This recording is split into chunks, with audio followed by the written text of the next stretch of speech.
Grabando. Ya, perfecto.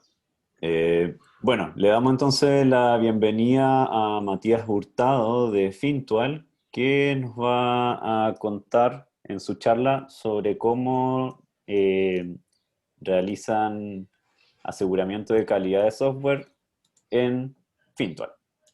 Así que bueno, la idea es que va a presentar su charla y al final vamos a tener un espacio para preguntas. ¿Es así, cierto, Matías? Sí, como prefieran ustedes, si quieren me van interrumpiendo también y puedo ir contestando lo que ustedes prefieran. Ya, ok, ok. Yo creo que intentemos que sea más como la presentación completa y al menos Ya, el grueso de las preguntas al final. Pero sí, claro, si surge un perfecto. entremedio, igual demos esa opción también. Ya, Ok, dale nomás entonces. ya pues. Bueno, gracias por la invitación. Bueno, como les contaba, yo soy Matías, soy desarrollador en Fintual. Y hoy día les voy a hablar un poco de cómo aplicamos el aseguramiento de la calidad de software en una industria. Y para partir les quiero contar un poco de Fintual, por si no lo conocen. Somos una startup financiera. Ofrecemos fondos mutuos y la idea es que la gente pueda invertir plata de manera fácil y rápida. ¿Ya? Es 100% online, no tenemos mínimo, si quieren pueden invertir 1.000 pesos. Somos una institución regulada, tanto en Chile como en México. Y lo más importante, diría yo, que la tecnología es nuestro core. Fintual sin tecnología y sin el nivel de desarrollo que tenemos no sería posible. ¿Ya? Lo que nosotros intentamos hacer es automatizar muchos de los procesos que tiene una entidad financiera que administra fondos mutuos, y eso nos permite tener menos personal, tener menos trabajo manual y poder cobrar más barato. Y hoy día administramos 475 millones de dólares, un poco más quizás, en los dos países. En México estamos recién partiendo, y tenemos más de 52.000 clientes. Y clientes significa personas que tienen plata invertida en Fintech, no solo registrados. ¿Ya? Y para que se hagan una idea de cuánto hemos crecido, el año pasado multiplicamos 5 veces el número de clientes y 7 veces la plata administrada. Entonces es un crecimiento muy rápido. ¿Y cómo nos componemos? En total, hoy día somos 76 personas, y la mayor parte de la empresa son devs. ¿Ya? Somos 23 devs ahora. Y esto refleja un poco lo que les contaba de que nuestro core es tecnología. ¿Ya? Eh, y también importante que apuntamos a la diversidad. Si se fijan ahí, tenemos gente de hartas nacionalidades. Eh, y bueno, les hablo un poco entonces de calidad de software. Y para partir, yo creo que es importante hacerse la pregunta de por qué hay que asegurar la calidad de software. Eh, y lo que a mí más me identifica en esto es eh, cómo, cómo yo dejo el código para que otros puedan desarrollar. ¿Ya? Si yo no me preocupo de la calidad de software y escribo cualquier cosa, voy a aumentar la deuda técnica, voy a hacer muy difícil que en el futuro podamos agregar nuevas funcionalidades y voy a hacer que mi código no sea sostenible. ¿Ya? Y aquí en el gráfico es bien claro, si es que yo tengo harta deuda técnica, que es la curva café, agregar una feature nueva cuando corre el tiempo es mucho más difícil. ¿Ya? ¿Y cómo lo medimos entonces? ¿Cómo aseguramos la calidad de software? Eh, bueno, y hay ciertas herramientas, por ejemplo, revisores estáticos de código, linters, hay test, se puede hacer QA y otras cosas que les voy a mostrar hoy día. Em, pero la medida más certera que creo que hemos podido como encontrar, y que esto lo sacamos de unas clases que fuimos con Uncle Bob, es cuando alguien está revisando el código, qué tanta como sorpresa tiene el código, cuántos what the fuck, como dice la foto, van apareciendo a medida que voy leyendo el código. Entonces un buen código es un código que yo lo leo y lo entiendo y no me sorprende y no pienso qué fue lo que trató de hacer acá este desarrollador, y tengo que estar revisando harto, e incluso le tengo que preguntar qué trataste de hacer acá, ¿cierto? Es un código que lo leo y lo voy entendiendo. ¿Ya? Eh, y entonces aquí viene como la pregunta clásica, y que yo creo que es una muy importante distinción en cuando uno programa, digamos, como en la universidad, en trabajo, y empieza a programar como ya en la industria. Eh, cuando uno se pregunta como desarrollador qué es lo que busco el programar, lo primero que se nos ocurre es algo que funcione y que haga lo que me pidieron, ¿cierto? Entonces aquí hay un código que escribí, si se fijan, es un solo método, está en Ruby, que lo que hace es medio complicado de entender si lo leo así rápido. Primero defino unas fechas, después saco unos usuarios, después veo unas películas entre esas fechas, después filtro los usuarios por una fecha de nacimiento, parece, después filtro las películas, después a esos usuarios les mando mail, después filtro de nuevo, mando otros mail. Entonces, esto es un poquito difícil de entender, pero si yo lo pongo así, es mucho más fácil, porque veo el primer método y digo qué hace. Mando el newsletter de películas a los usuarios. ¿Y qué hace ese método? Primero le mando las películas de adultos a los usuarios adultos y después las que no son de adultos a los usuarios no adultos, ¿cierto? Y cada uno de estos métodos está definido. Y si se fijan, cuando selecciono usuarios, digo que voy a seleccionar usuarios. Cuando selecciono películas, defino primero qué son las películas de esta semana y las tengo definidas. Entonces, además de hacer que el código funcione, yo tengo que hacer que el código sea limpio, ¿ya? ¿Y por qué? Porque les decía, cuando alguien en el futuro tenga que tocar este código, si ve este de acá no va a entender nada. Pero si ve este de acá, va a entender qué es lo que quise hacer y va a poder modificarlo más fácil. Entonces, ¿cómo lo hacemos en Fintor? ¿Ya? Y primero es que tratamos de estandarizar el trabajo, ¿ya? Y aquí partimos con Git. Eh, y en Git aquí usamos Gitflow y es la estructura de cómo vamos desarrollando nuevos features, ¿ya? Nuestra rama base es la rama master. Y cuando yo quiero desarrollar un nuevo feature, lo que hago es sacar una branch de esa rama master. Y en esa branch voy trabajando mis cosas.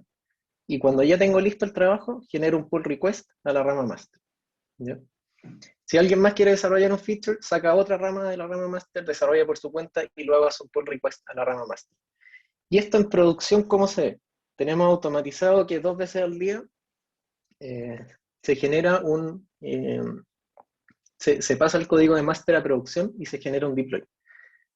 Y la gracia de todo esto en Fintol es que el deploy está medio automatizado. Entonces, cualquiera de estas cosas que yo hago va generando cosas en Heroku, que es donde tenemos montada nuestra plataforma. Entonces, por ejemplo, si es que yo estoy haciendo una nueva feature y tengo una branch nueva y genero un pull request, eso me va a crear automáticamente una review app en Heroku que me va a permitir probar esa funcionalidad.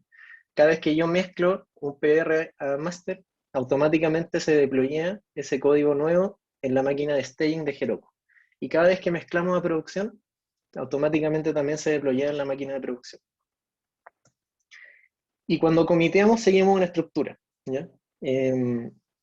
Aquí como algunas reglas básicas, pero siempre escribimos en inglés.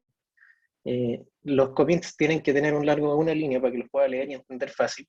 Y seguir una estructura que tiene que ver con primero decir el tipo de commit que estoy haciendo, seguido por un contexto y terminar una descripción. Entonces el tipo, estos son los que usamos y los más típicos es de un feature nuevo, un fix o un refactor, ¿ya? Eh,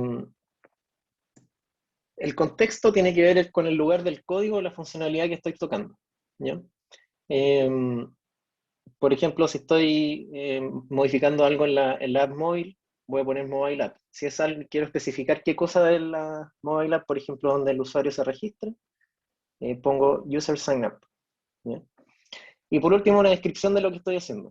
Por ejemplo, en SPR está agregando el botón para recordar mi sesión, entonces digo qué es lo que estoy haciendo, ¿ya?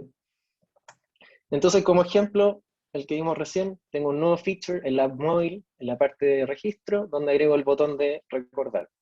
Otra cosa, puedo hacer un refactor en la principal, en el servicio de depósito, y voy a separar dos métodos. O puedo estar haciendo un arreglo también en los depósitos y voy a capturar un error que no estábamos capturando. Y bueno, si Matías. quieren más información, los invito a leer esta guía, es la guía de Plátanos. Nosotros en Fintol partió de la mano con Plátanos, que es una empresa de desarrollo de software. Entonces usamos hartas cosas que heredamos de ellos. Matías. Y bueno, ¿perdón? Sí, que una persona levantó la mano, Luciano Ah, Chao. dime. ¿Cuál es el método que utilizan para resolver conflictos, por ejemplo, cuando se usan se, se unen dos futures Ya. en el master. Siempre usamos Rebase. ¿Ya? ¿Y en qué consiste Eh, Rebase? ya, en Rebase lo que haces es que Rebase es cambiar la base. ¿Ya? Yo puedo usar Rebase, por ejemplo, si tengo, lo puedo usar para dos cosas. Uno, si que quiero cambiar la base efectivamente, por ejemplo, tengo un PR en que mi base es master, pero ahora quiero que mi base sea otro PR porque necesito una funcionalidad de ese PR y no está mezclado aún. Entonces yo hago rebase y cambio mis commits anteriores por el de la nueva branch. Y cuando yo hago rebase con la misma rama en la que estoy, lo que hago es actualizar los commits que tiene esa rama a la mía. ¿Ya? Y Ya, ahí me va a ir diciendo, lo va a intentar paso por paso, commit por commit. Y cuando haya conflictos me hace resolverlo.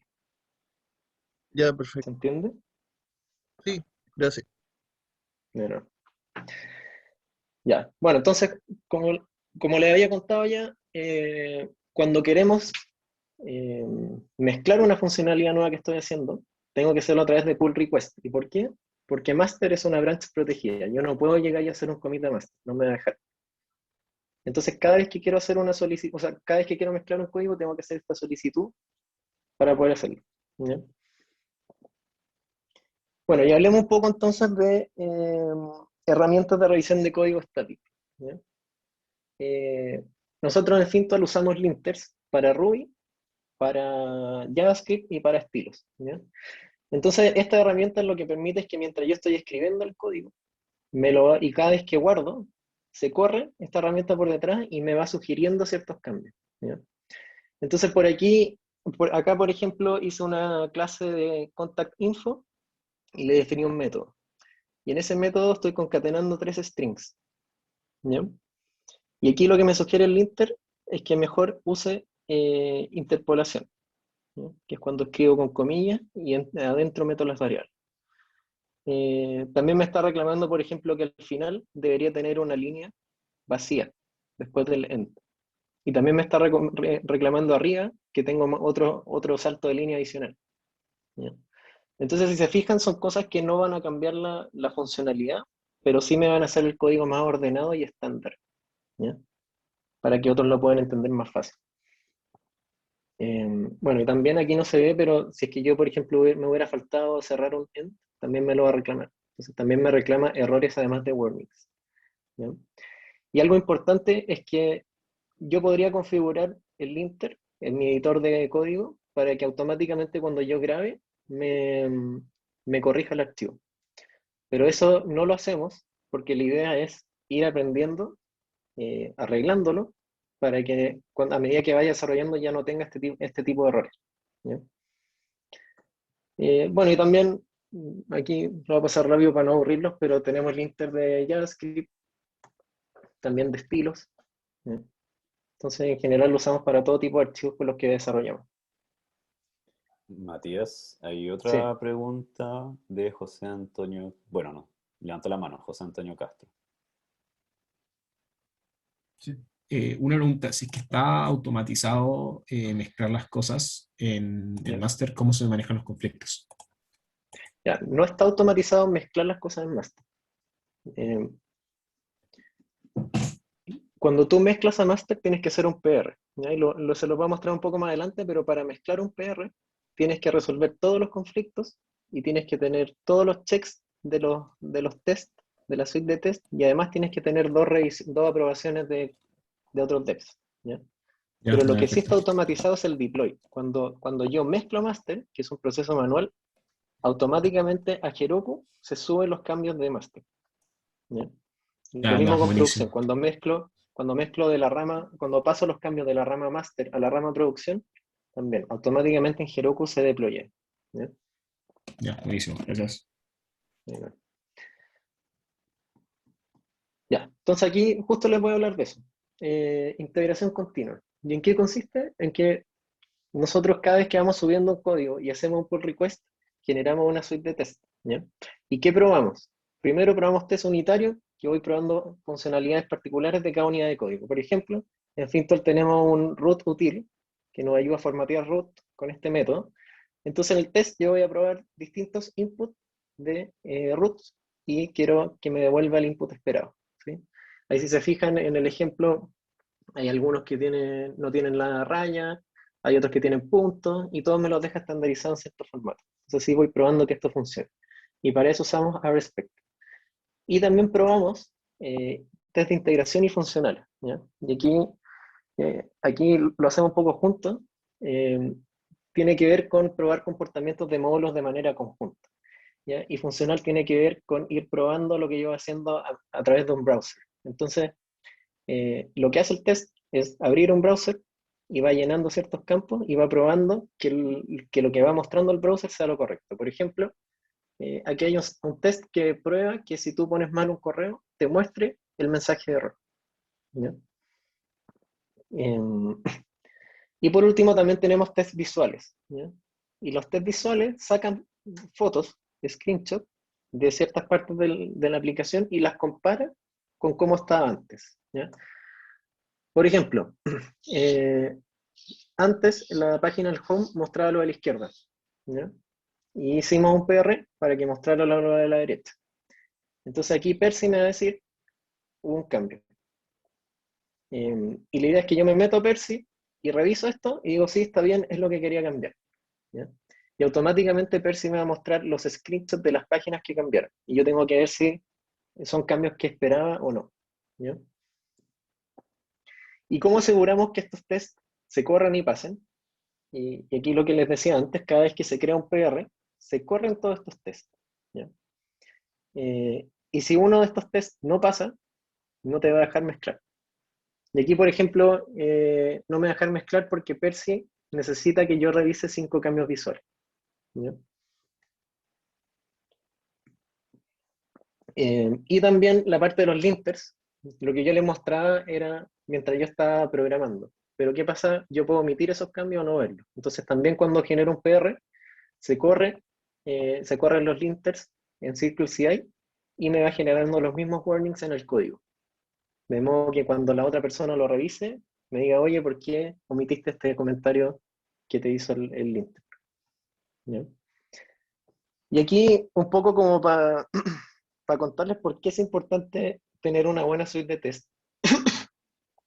Y bueno, estamos hablando de aseguramiento de calidad de software, y eso es claro, pero también es importante tener una buena suite de test porque con esto yo puedo detectar cuando rompo cosas que no estoy tocando, ¿ya? ¿Y por qué es importante? Porque cuando yo desarrollo en una plataforma grande, y Fintol está volviéndose una plataforma con mucho código, y yo modifico algo de un lado y no sé qué dependencias tiene, me puedo echar otra parte del código nada que ver. Y si yo no tuviera test de esa otra parte del código, no tendría cómo saber que me lo estoy echando hasta que pase a producción y un usuario reclama que no le funciona tal cosa, ¿ya? Y también porque cuando yo hago refactors del código, cuando lo quiero ordenar o extraer métodos o separar cosas, si yo cuento con una buena suite de test, puedo confiar en los tests y ir haciendo mi refactor, y a medida que voy haciendo el refactor, corro los tests, y si funcionan, sé que mi refactor está funcionando. Sin una buena suite de test, hacer refactor es súper complicado. Ya, y pasemos al QA. Entonces, como les decía, cuando se genera un PR, en cada PR necesito dos devs, ¿ya? Esos dos devs van a ser de reviewers y además uno de ellos va a ser el que va a ser el QA, ¿ya? Entonces los reviewers lo que hacen es revisar el código en GitHub y van poniendo comentarios y tiene que ver más con estilo de código y quizás si detectan algo raro también. Pero uno de estos reviewers va a ser de Assigny y lo que va a hacer es hacer QA en la review app de Heroku. Como les comentaba al principio, cuando yo genero un PR, esto me crea automáticamente una review app en Heroku. Y es una copia de staging, pero con los cambios de mi PR. Entonces el dev que está haciendo QA se puede meter ahí en el browser, poner la URL de la review app en Heroku y hacer las pruebas del flujo que yo cambié para asegurarme que esté funcionando bien, ¿ya? Bueno, y también un poco de hablarles del deploy. Y aquí nosotros en Fintol usamos una metodología que se llama ShapeUp. Está bien de moda últimamente. Y aquí es súper importante que, bueno, en esta metodología nosotros tenemos ciclos de desarrollo de 6 semanas. Y eso significa que todo el desarrollo, todo el testing, todo el QA y toda la puesta en producción tiene que pasar en esas 6 semanas. Y si yo no lo mezclado a producción, significa que no está listo, ¿ya? Y eso es súper importante. Cuando nosotros en las reuniones semanales que tenemos y que mostramos avances, tenemos que mostrar cuando la feature que estamos desarrollando está en producción. Y no solamente es mezclarlo a master y que pase a producción. A veces también tengo que correr algún task para cambiar datos o cosas así, ¿ya? Y bueno, aquí volviendo un poco al principio. Cuando mezclo el PR master, hay un deploy automático de staging en Heroku. Y también 2 veces al día hay un cron job que mezcla de master a producción y eso genera un deploy en producción, ¿ya? Y bueno, como conclusión, contarles que esto no ha sido un proceso fácil y no partimos así desde el principio, ¿ya? Todo lo que les he mostrado ha sido algo que hemos iterado a lo largo del tiempo. Y cambios súper chicos, como por ejemplo, antes un solo reviewer te revisaba el PR, ahora 2, y lo hacemos para también incentivar a que todos conozcan un poco del código y no se quede solo dentro como del equipo. Y bueno, quizás en la universidad ustedes los trabajos no usen tanto de esto, pero sí es muy importante tenerlo en cuenta cuando salgan a la industria, eh, que esto se usa y es requisito. No podemos desarrollar código que solo funcione, sino que también hay que hacerlo que sea limpio y que me asegure sostenibilidad en el futuro, ¿ya? Y bueno, para terminar, les quería dejar esta frase, que es de Uncle Bob también, y en fin, todos la usamos harto, o por lo menos yo la trato de usar harto, que es la regla del Boy Scout, ¿ya? La regla del Boy Scout es siempre dejar el campamento más limpio de lo que lo encontraste, pero esto es aplicado a código. Entonces siempre deja el código más limpio de lo que lo encontraste. Aunque estés desarrollando una feature súper chica, si te encuentras con un código que no está bien escrito, hay que arreglarlo y dejarlo más limpio de lo que lo encontraste. Muchas gracias. Bueno, sí, me faltó una slide. Aquí los dejo invitados también a, si están motivados y les interesa trabajar en Fintwall, a que postulen a trabajar con nosotros. El único requisito es motivación, ser simpático e inteligente. Y con lo que estudian ustedes y en la universidad que estudian, la parte inteligente la tienen lista. No sé la otra. Pero no, nosotros no nos fijamos en el currículum, ¿ya? No los vamos a seleccionar por currículum, sí por cómo, eh, cómo se desenvuelven a la hora de programar, ¿ya? Así que súper invitado.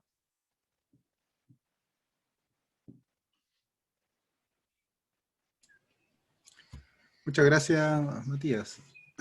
De nuevo. Sí, gracias. Sí. Creo que el momento de las preguntas. Yo tengo una pregunta. Por favor. Dime.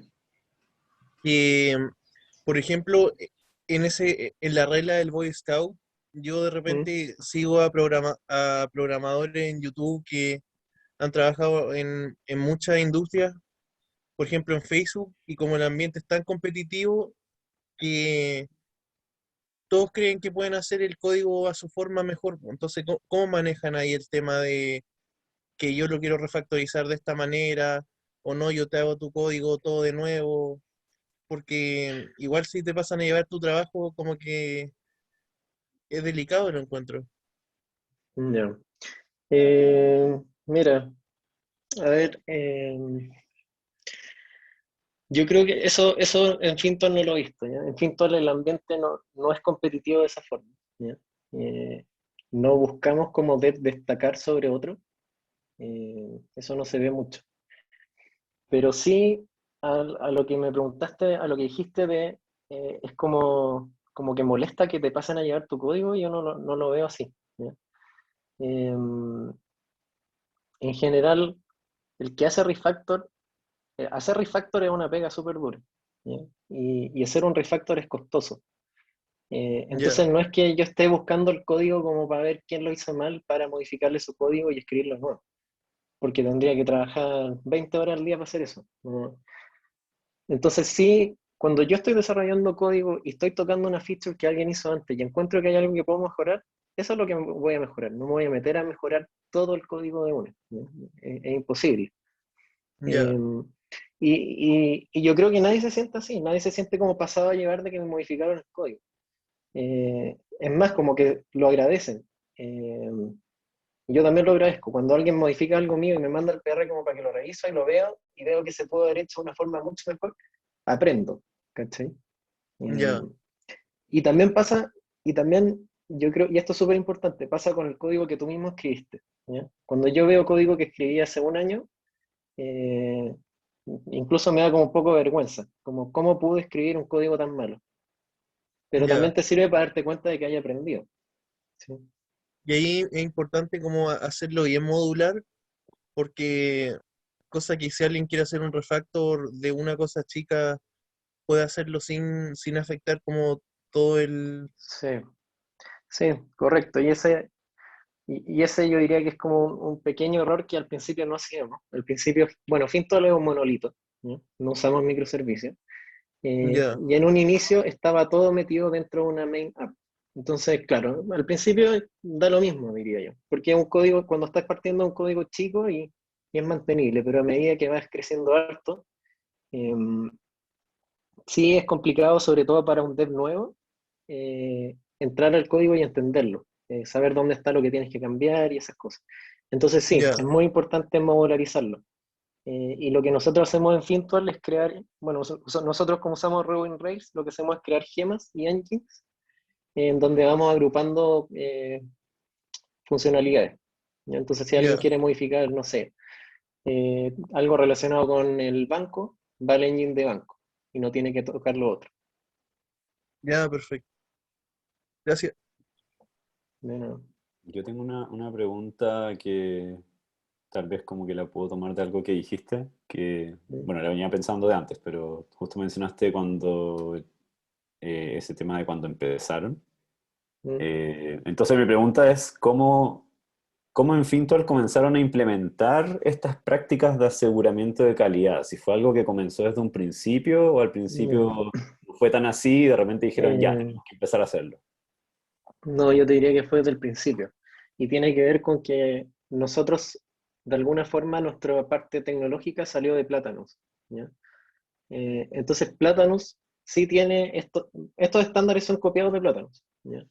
Y en un principio, Fintol partió con puros desarrolladores de Plátanos y después se fueron integrando otros nuevos. Entonces, sí, estas prácticas que vimos hoy día en general sí estaban. ¿Ya? Eh, Quizás sí, o sea, Ya. sí la hemos iterado y cambiado algunas cosas, pero la base está desde el principio. Y eso sí te permite que cuando el código empieza como a explotar en cantidad de líneas, tener cierto aseguramiento listo, porque, no sé, yo me imagino típico partiendo en una startup tecnológica y empezar a desarrollar, voy a decir como filo los test. Me voy a enfocar en puro desarrollo, en desarrollo rápido y escribo código, filo los test y en un principio quizás te funcione porque tu código es chico, pero cuando ya empiezan a llegar otros devs y empiezan a romper partes del código que no están testeadas, ahí es donde queda la embarrada. Entonces sí, eso nos ha permitido llegar hasta donde estamos sin tanta deuda técnica. Eh, Eso. Ya. Tengo otra pregunta. Tengo varias preguntas en verdad, así que Sí, si nadie dime, más dime. hace preguntas, yo voy a ir haciendo preguntas. Hernán a lo mejor también tiene preguntas, no sé. Eh, Sobre eso de que mencionaste de los devs que puede que lleguen y rompan algo si es que no tiene test, poco relacionado la verdad. Supongo yo que la idea es que cuando alguien agrega algo nuevo, eso tiene que ir con su test asociado. Por supuesto. Eh, entonces, ¿cómo eso, el identificar que está el test y que el test en el fondo como que testea lo correcto es algo que se hace en el proceso de code review? Sí, ¿Son los otros developers los que dicen, oye, te sí, falta testear esto, por ejemplo? sí. No usamos analizadores de cobertura de test automática. En cada PR el dev encargado los dos devs en realidad que hacen review, tienen que mirar que cada componente nuevo tenga su test, o si no, no se aprueba, ¿no? Pero, Pero sí, ahora que lo mencionas, quizás puede ser bueno a futuro agregar algo automático. Creo que lo hemos discutido. Eh, Porque sí se nos pasan algunas cosas. Ya, ok. Ok. Tomás Riquelme. Hola, Hola. yo quería preguntar sobre el tema de, por ejemplo, los datos de las personas, como ustedes manejan los, no sé, las platas, ¿cómo lo hacen para de repente programar e intervenir ahí, pero no tocar, no sé, la base de datos, o también puede respaldar la base de datos para evitar que se modifiquen algunos datos erróneamente? Ya. Sí, bueno, la base de datos se respalda todos los días, eh, sin falta. Y acceso directo a la base de datos tienen pocas personas, ¿no? ¿Por qué? Porque es peligroso. Eh, y no solo peligroso en términos de que haya alguien malintencionado que quiera como dañar la base de datos, sino que alguien que pueda estar haciendo algún cambio y se equivoca y borra algo. Entonces, sí, eso en general se restringe harto. Ya, no cualquier dev puede acceder directo a la base de datos. La idea es que si tú tienes que tocar algo de la base de datos, generas un task. Y ese task se lo encarga a alguien para que después lo corra en producción. Pero entrar directo a la base de datos no es muy buena idea y no lo hacemos mucho. Y los respaldos de base de datos, más o menos, ¿cómo funciona eso? Bueno, es que en Heroku todo lo que tiene que ver con deployment está bien automatizado, ¿ya? Entonces generar un respaldo de base de datos en Heroku es re fácil. Eh, se descarga la base de datos y se guardan en otro proveedor de storage. Así de simple. Gracias. Bueno, Tomás Cortés. No sé muy bien cómo plantear la pregunta, pero ¿cómo lo hacen a la hora de decidir si implementar una nueva tecnología? ¿Cómo lo planifican? Por ejemplo, querer cambiar Heroku por Amazon, porque es más barato, o el mm, lenguaje de programación. mm. Ya, a ver, todo lo que tenga que ver con decisiones como que involucren al equipo de. Nosotros tenemos reuniones cada 2 semanas en donde cualquiera puede llegar y plantear una moción o una discusión, ¿ya? Entonces, claro, imagínate, yo tengo la idea que decís tú, que la hemos planteado, cambiar de Heroku a Amazon. Entonces, si yo lo quiero plantear, investigo y propongo una discusión, una moción en la que digo, no sé, por ejemplo, quiero discutir sobre cambiar de Heroku a Amazon porque nos va a salir un cuarto.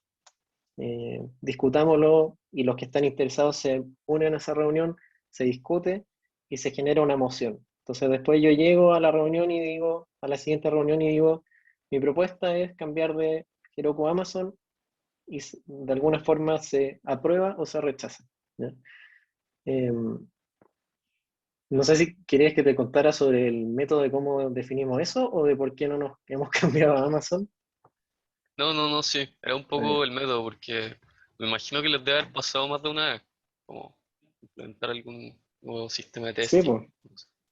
Sí, por ejemplo, hace poco contratamos un sistema de una startup que automatiza el testing como visual, digamos, en la aplicación móvil, ¿ya? Y tienen unos robots que tienen un celular, así, puesto así, y el robot tiene como un botón que va moviendo y una cámara. Entonces te va sacando fotos del celular y vas haciendo el flujo. Es bien chévere. Y eso salió de la idea de una de las devs de Fintol que tenía, o sea, vio esta cuestión, le pareció chévere y lo propuso. Eh, y ahí en general no hay problema con hacerlo, ¿cachai? Si hay una idea buena y sirve, eh, se plantea y se hace. A menos de que sea como un cambio demasiado fuerte como lo que planteaste tú de cambiar de Heroku a Amazon.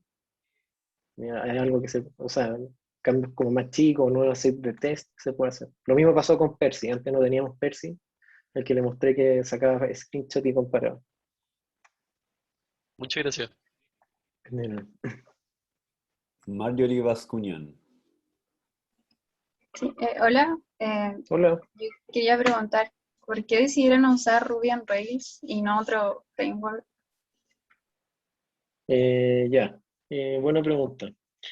Eh, Así como decisión, yo no participé de esa decisión porque yo no estaba desde el inicio. Sí es una tecnología que se usa harto en plátanos, ¿ya? Pero, ¿por qué Ruby on Rails? Y esto es súper importante, es que para una startup, Ruby on Rails es ideal porque te permite desarrollar muy rápido, ¿ya? No es el framework más eficiente, eh, es más, quizás yo diría que es poco eficiente, pero en términos de, como de poder de cómputo, cuánto poder de cómputo necesitas como para tirar un output, pero sí es muy eficiente en términos de desarrollo. Con Ruby on Rails puedes hacer bueno, el típico ejemplo del Getting Started, hacer como una aplicación de un blog con comentarios en 30 minutos. ¿Ya? ¿Por qué? Porque Ruby tiene, la gracia de Ruby es que reutiliza muchas cosas y asume muchas cosas. ¿Ya? Entonces yo no necesito escribir mucho código para hacer cosas típicas que hace una aplicación web. Esa es la gracia. Ya, gracias. Bueno, Luciano Chang, tiene otra pregunta. Sí, tengo otra pregunta que como que leí la definición de DevOps en Google y como que, claro, pues es como una armonía entre los desarrolladores y los de IT. Pero ¿cómo ¿ya? aplican eso, más que en la definición teórica, cómo aplican eso ustedes en la práctica virtual? Pero me lo preguntáis por un puesto de Fintual que se llama DevOps, ¿o no? No, o sea, si ustedes tienen como esa filosofía en Fintual. Ya, es que sí hay personas en Fintual que son como mitad de mitad operaciones que tienen que ver con, no tanto como con desarrollar la aplicación misma en Ruby on Rails, sino como con configurar ciertas cosas relacionadas con tecnología. No sé, por ejemplo, el área de operaciones necesita que se integre un nuevo servicio, lo puede hacer él. ¿Cachai? Em, Ahora, hay otro concepto como de DevOps que tiene que ver un poco con el deployment de la aplicación, con cómo ponerlo, Claro, cómo eso, pasar a producción. No sé si es cuál de los dos me estoy preguntando. el segundo. Ah, ya. Ya, es que en Fintual eso no lo tenemos. ¿Y por qué? Porque usamos Heroku. ¿Ya? Esa es la Ya, gracia de Heroku, que tú, bueno, no es tan simple como lo voy a plantear, pero Heroku se encarga de toda la puesta en marcha de los servidores que van a correr tu aplicación, de escalarlo, de montar una base de datos, de ya, montar un worker para correr jobs. ¿Ya? Es bien sencillo. Y la parte de pasar a producción, como les contaba, se mezcla master y 2 veces al día de master pasa a producción y ahí se hace el deploy. Y sí, a veces falla y hay que meterse a revisar qué fue lo que pasó, pero en general es un proceso automático, que no depende de una persona. Entonces, claro, relacionado también con lo que me decían como de pasar de Heroku a Amazon, claro, te sale un cuarto en la factura de la factura a fin de mes, pero tienes que contratar a una persona que se encargue de hacer los deploys. Entonces ya, no es como no es un costo que vaya a reducir así. Y va a tener costo en términos de la persona que contrata, costo en términos de que se te queda un servidor y es más difícil ver qué fue lo que pasó. eh, Quizás vaya a tener menos uptime, porque Heroku, no sé, si se cae el deploy de ahora, yo voy a Heroku, aprieto un botón que dice rollback y me monta la versión anterior. Así de simple. claro. Ya, gracias. Bueno, Ya, estamos como llegando a la hora, pero veo que igual hay varias preguntas. Entonces yo creo que tenemos que ver si es que podemos extenderlo unos 5 minutos más, sí, no hay problema. dependiendo si tú puedes, Matías, si Hernán puede también. Eh, Por mí está ¿Sí? bien. Ya, perfecto. Ok, entonces, Oscar Cárcamo. Hola, yo Hola. le quería preguntar cómo lidian con el versionamiento, con las actualizaciones de Ruby, Rails, que tú mencionaste que la aplicación igual va creciendo y imagino que eso implica un refactor no menor. Ya, sí. Bueno, primero, bueno, en Ruby y en general en harto lenguaje uno no desarrolla todo, sino que usa paquetes, o como se llaman en Ruby, gemas. ¿ya? Y las gemas van cambiando de versión. ¿Y cómo lo hacemos? Tenemos un robot en GitHub que constantemente va haciendo PRs de cambios de versiones de los paquetes que usamos y se lo asigna a devs para que lo revisen, ¿ya? Con eso la idea es mantener las gemas lo más actualizado posible. ¿Responde eso tu duda? Sí, pero además de las gemas, por ejemplo, si sale Rails 7. Ah, ya. Bueno, Rails es una gema también, ¿ya? Ah, claro.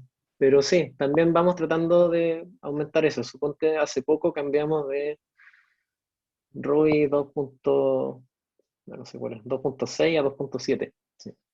Eh, pero sí, eso lo vamos haciendo constantemente y particularmente por temas de compatibilidad con otras gemas y también de seguridad, porque muchos de esos bumps son parches de seguridad. Pero sí, y sí es complicado a veces hacer bump. Suponte cambiarte de, no sé, de Ruby 5 a 6 porque hay muchas cosas que pierden compatibilidad. ¿Ya? ¿Y cómo te maneja eso, Ruby? Es que eh, cuando vas sacando cosas que pierden compatibilidad, te va tirando warnings. Entonces te dice, tú programaste algo y el linter te va a decir, este método está siendo deprecado y en Ruby 6 ya no lo puedes usar. Entonces así te va ayudando a ir, a ir migrando de a poco a la versión siguiente. ¿Ya? Ya, perfecto. Muchas gracias. Bueno, Ahí, bueno, me gustaría agregar algo pequeño que en general hoy en día toda la librería externa usan un esquema que se llama Semantic Version. Y eso igual ayuda como, por ejemplo, no sé, pues ese bot que tú dijiste, que probablemente el dependa bot, ¿o no? sí, sí, En general los cambios que te tira son como los que son parches, ¿no? claro. Porque los más grandes como que uno tiene que hacerse cargo, supongo. Sí, es que aunque, si es que te llegara a tirar un cambio grande, no se te van a romper los tests Claro. o no te va a indicar buena compatibilidad. Ese bot tiene una gracia que en el PR que te crea te dice porcentaje de compatibilidad y ese se calcula según eh, todos los repositorios en que ha sugerido el cambio, en cuántos fallan los tests y en cuántos pasan. Ah, ya, Pero sí te va súper. ayudando un poco. Súper. Ya, tenemos las manos levantadas. Yo creo que con esas dos finalizaríamos. Eh, José Caraval. Creo que mi compañero estaba antes que yo, si no No, me pero dale, equivoco. tranqui. Vale, gracias. Eh, Preguntaba nomás si es que pasaron a Rails 6 y cómo estuvo el cambio a Webpacker como bundle para JavaScript. Sí, creo que sí pasamos a Ruby 6, pero no sabría contestarte el otro porque no lo vi yo. Ah, ya, perfecto, no hay ¿Ya? problema. Pero sí creo que, a ver, si no me equivoco, eh, para poder hacer ese cambio se dejó una parte como legacy de JavaScript en una carpeta especial y otra parte nueva. Entonces estamos como trabajando con las dos al mismo tiempo. ¿Ya? Ya, perfecto. Gracias. Bueno, Me pregunta Tomás. también un poco de, o sea, por el área de la seguridad, ¿cómo lo hacen? ¿Cómo tienen a alguien, a un experto así, o contratan una empresa externa? ya. Bueno, en general, Ruby on Rails es un framework, digamos, catalogado como seguro. ¿Sí? Eh, y en un principio no nos preocupaba tanto como que nos fueran a hackear o cosas así, siendo una empresa chica. ¿Ya? Y te estoy hablando de hace 2 años, piensa que en 2 años hemos crecido mucho. No sé, de administrar 10 millones de dólares ahora está llegando a 500. Entonces sí ha sido un tema que lo hemos discutido harto. El lunes pasado, este lunes, entró una persona experta de ciberseguridad que nos va a ir ayudando con estos temas. Pero sí, sí cosas que hemos hecho desde hace tiempo. Primero tenemos un programa que se llama Bug Bounty, que es un programa abierto para hackers éticos, en el que pagamos a hackers cuando detectan vulnerabilidades según el riesgo, ¿ya? Y pueden ser pagos que van de $50 hasta $5.000, creo. Entonces, con eso hay hackers éticos que nos ayudan a detectar vulnerabilidades, las reportan y las arreglamos. Y también tenemos un programa interno que también, sí, para gente que trabaja en Fintol, si es que puedes hackearte Fintol, hay algunos regalos buenos. Yo hice uno y me gané un mes de almuerzo en Uber Eats. Eh, pero son buenos programas, sirven harto. Así es como lo hemos manejado hasta ahora, ¿ya? Pero sí, a medida que la empresa crece, sí vas teniendo más riesgo, administras más plata, tienes mucho más riesgo, entonces sí necesitamos personas de riesgo y personas expertas en ciberseguridad que vayan analizando estos temas, ¿ya? Sobre todo en el rubro que estamos nosotros, porque un condoro muy grande te puede hacer perder la licencia, ¿ya? Muchas gracias. Claro. Ya, vamos a aceptar la última pregunta de Cata Álamos y con eso ya cerramos. Hola, le quería preguntar sobre Hola. su experto en ciberseguridad. ¿Ya? ¿Cómo se parte en esa área? ¿Cómo se parte para aprender hacking ético? Porque cada vez que Buena pregunto en la U pregunta. siempre me miran con cara de pánico los profes. Sí, buena pregunta, ¿no? La verdad no tengo idea. Recién entró él, no he conversado mucho con él, no le he preguntado. Pero sí, yo cuando estaba en la U tenía la misma duda que tú, como ya quiero ser hacker ético, ¿cómo parto? Y también me acuerdo que conversé con un profe y como que esa área como que no está muy explorada en la U. Pero, a ver, yo te puedo decir que, según yo, la mayoría de los hackeos tiene que ver con conocer cómo funciona bien la plataforma, y también yo creo que hay mucha parte que tiene que ver con hacking social, ¿ya? Eh, por ejemplo, no sé, el hackeo que hice yo, eh, lo pude hacer porque he desarrollado la plataforma y conozco ciertas vulnerabilidades que podría explotar, ¿cachai? Pero desde afuera, no sé, no sabría decirte bien. Eh, Muchos de los hackers que han reportado cosas usan algunos tools que automatizan ciertos tests de vulnerabilidades, ¿sí? Pero más que eso no sé. ¿Puedo complementar algo ya que tiene una inquietud como vocacional, Cata Álamos? Para respecto, te recomendaría que para trabajar o hacer cosas en ciberseguridad, se tiene que trabajar inicialmente en estándares de seguridad de información e informática. Y entendiendo eso, tú sabes dónde está lo ético y dónde no está lo ético.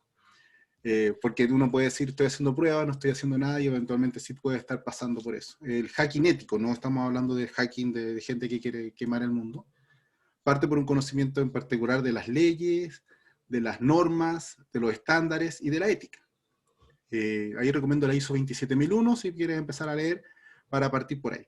Y también te recomiendo leer leyes que tengan que ver con la seguridad y la privacidad de los datos. ¿Por qué es importante? Porque un hacking ético que haga algo no ético se va preso.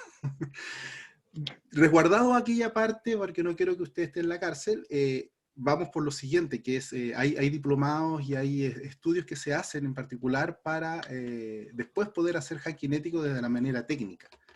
Y hay herramientas que usted puede explorar por su cuenta, si quiere ahora y le interesa, que tiene que ver con el hackeo, y que le recomiendo ver Kali Linux. Kali Linux, con KL Linux, para poder trabajar y para poder explorar en el intertanto, mientras usted está averiguando toda la parte ética, ver cómo poder utilizar eso. Y después yo creo que se puede complementar con diplomados y cursos específicos que se dan sobre la materia en diferentes instituciones. Así que esa parte, por decirlo así, teórica y práctica y técnica la puede completar. Y después, lo que dice Matías es muy importante. Muchas empresas entonces van a querer van a querer contratar su servicio, pero son así como estilo freelancer. Atácame y si entras te doy una cantidad de dinero interesante. Sin embargo, esos ataques son entre comillas, son registrados entre comillas, y eso se llama ataque perimetral. El ataque perimetral es tratar de entrar desde afuera y hacer denegación de servicio y un montón de técnicas. Y el ataque que también se hace, pero que es el principal, y yo creo que Matías lo ha dicho, es que el peor problema que tenemos y la peor brecha de seguridad que tenemos en todos los sistemas son los seres humanos. Y ahí está el problema, el ser humano. Y ahí entonces le recomiendo ver Mr. Robot también, para hacerlo en la parte lúdica. Pero eso ya, para no seguir extendiendo con el tema.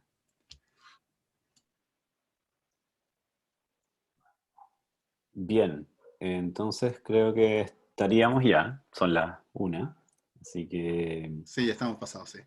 sí, lo dejamos hasta acá. Bueno, muchas gracias Matías por la presentación y por la disposición de Fintual en general, de querer acercarse a un curso como este y presentar este tipo de cosas. Justo en este momento del curso nosotros estamos viendo estos temas y no es coincidencia que la charla haya sido sobre esto. Así que bueno, eso, muchas gracias de parte de todo el equipo docente. Gracias. Gracias a ustedes. Y por la gracias invitación. por el tiempo y por lo que nos enseñaste también. Bueno, encantado. Súper. Voy a dejar de grabar.